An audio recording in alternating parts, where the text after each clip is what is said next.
If I may, Mr. Chair, I'd also like to ask DepEd for clarity. Yung CSE program ba ay nagtuturo sa mga bata na kasing bata ng 0 to 4 years old tungkol sa childhood masturbation? O what about anal sex, oral sex? Tinuturo ba iyan sa ating mga eskwelahan, Mr. Chair? Mr. Chair, no. There's nowhere in our curriculum that teaches these things to learners between 0 to 4.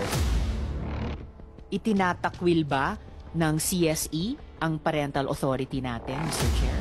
Hindi po, malayo po yan sa katotohanan. In fact po, ang CSE ay supplementary. Hindi po siya meant to supplant or override the parental authority of the parents over their children.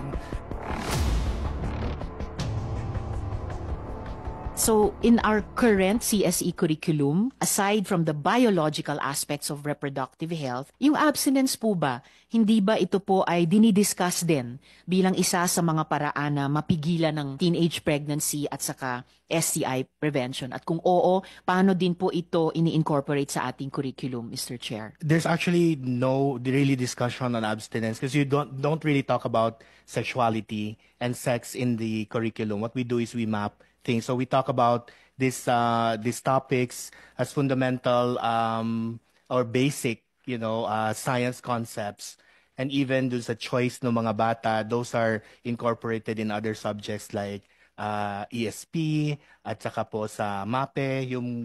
It's not really explicit na talking about we don't encourage or we don't discourage them from engaging in such acts. So it's really a general. It's part of the curriculum. We just map whatever is in there based on what the comprehensive sexuality education encompasses. Madam Chair, the rollout of our adherence to the RH law also constitutes not just the curricular component, but also the promotion of adolescent reproductive health services as mandated to by the law. And this focuses primarily on our coordination with other government agencies. If I may, Mr. Chair, I'd also like to ask DepEd for clarity.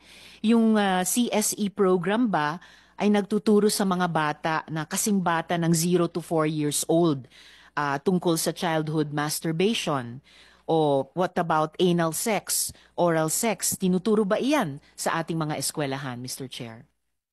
Mr. Chair, no. There's nowhere in our curriculum that teaches these things to learners between 0 to 4. Hindi po covered din natin yan kasi ang mga learners po natin nagsistart at 5 years old sa DepEd. And like we said, all of the competencies that we have under this called comprehensive sexuality education are mapped with existing learning competencies already there in the curriculum. Salamat po, Mr. Chair. ASEC, malinaw po yun.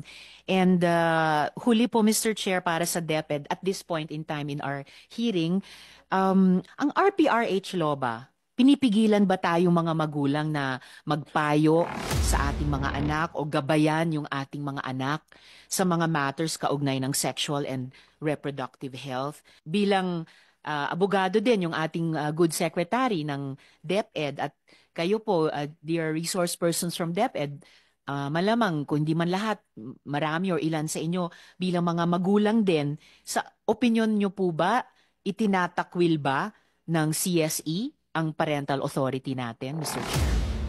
Hindi po, malayo po yan sa katotohanan. In fact po, ang CSE ay supplementary. Hindi po siya meant to supplant or override the parental authority of the parents over their children. Kaakibat lang po ito, suporta lang po ito. Salamat po, Mr. Chair. Magandang paglilinaw po yan at pag-affirm sa ating mga magulang at guardian